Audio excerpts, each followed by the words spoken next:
Hi, welcome to another episode of Hot Takes. There's been a report published. It's a cracking report, and it's all to do with the winter fuel payments.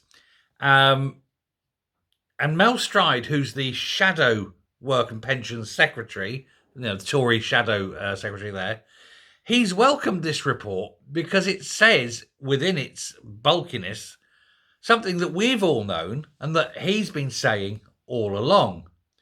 And it's now the absolute ammunition needed to get Keir Starmer and Rachel Reeves to reverse what is an absolutely disastrous and very unpopular policy of cutting the winter fuel allowance. And it is absolutely riveting because of what it says.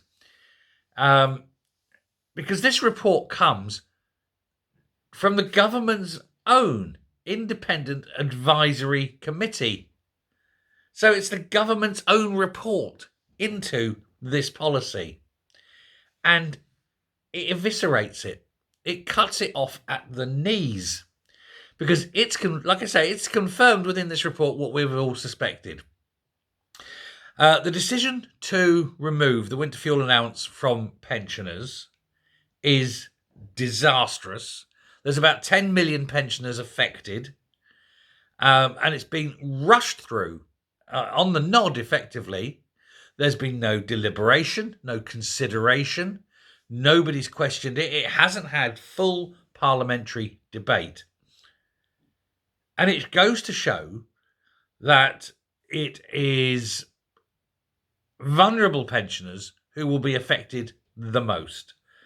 In this coming winter, vulnerable pensioners will be the ones most likely to suffer because for a lot of them, they may well be entitled to the winter fuel allowance, but given their, by necessity, frailness, or ignorance of how to fulfill these things, they may not actually qualify because they won't have filled in the 243-page questionnaire in order to apply for the pension tax credits, which kicks in the fuel allowance that you're still entitled to.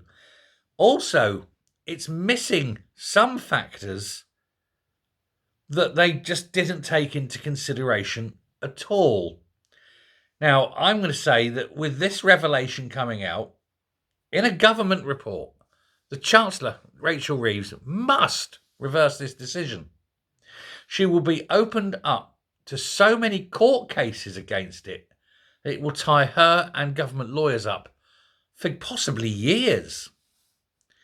I mean, there's little things. For example, whilst it's going to be almost means tested, but not means tested, it's a very weird thing.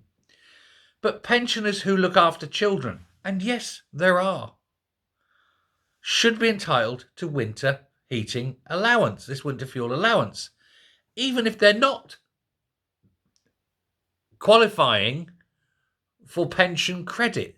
But because they have a child in the house, they do fall under that where they are allowed to claim.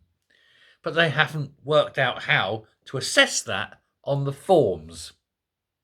Because these people who create this thing just go, oh, pensioners, isn't it? And they fail to realise and consider that there are pensioners out there that look after children.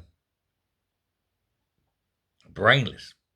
Anyway, the Social Security Advisory Committee, this big, powerful committee, has exposed a lot of flaws in this law. There was no impact assessment, which we've covered a couple of times on that. They should have done that. The only impact assessment they had was one that they did when they were in opposition, which showed that 4,000 pensioners would die as a direct result of this policy. So they knew when they were creating this policy that it was going to kill people. Now, a government enacting a policy it knows will kill must be held to account and must be prosecuted for corporate homicide. If you, by your actions, knowingly bring in a policy that will kill, there's no hiding place. It's not as though it was accidental. They've got the report and they know in advance. There was no protections for those on child tax credit, as I said, for anyone on housing benefit, for anyone deemed to be in poverty. And, this report, I mean, it leaves no stone unturned. It's really gone into depth.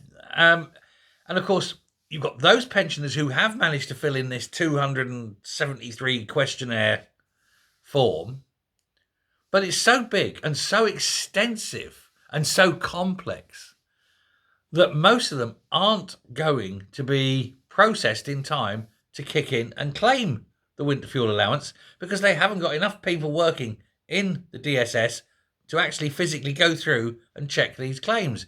Also, the fact, because they're so complex, people are getting them wrong. They have to be sent out and, to be corrected or refilled in and things like this. Because, they just love 273 questions or whatever it is.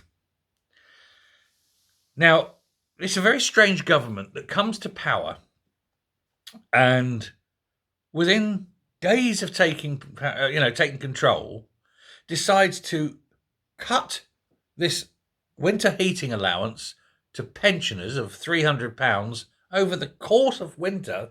It's not £300 a week, it's just one payment of £300 across the whole of winter.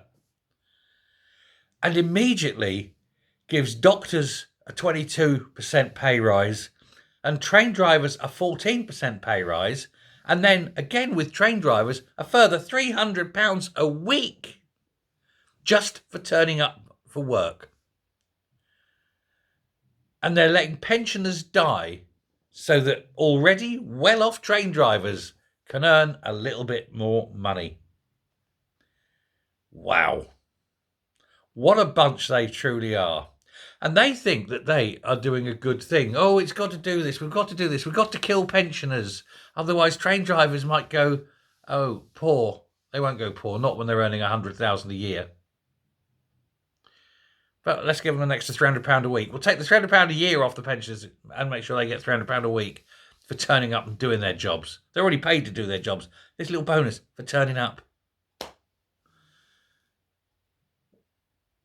Labour are no longer a party of the people. They don't represent the people. They represent their own greedy, grasping,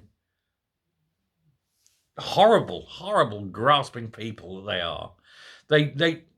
I can't even begin to describe the words I want to use. The words I want to use would get me straight off.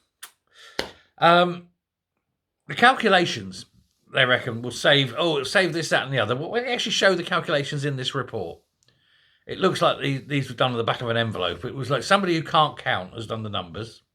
And the sums just don't add up. Are we surprised? It is Rachel Reeves, after all. A woman who was fired from the Bank of England because she was no good. I wouldn't let her make the tea, let alone run the economy of this country. But what do you expect? Socialists, always destroy the economy. No Labour government has ever left office with the country richer than when it came in. Not one. And so now you have ethical and economic reasons why this government must go already. Do please, in the comments, let me know all your thoughts. It helps with engagement. It's important to see this one. So absolutely comment the hell out of this. And I'll speak to you later. Bye.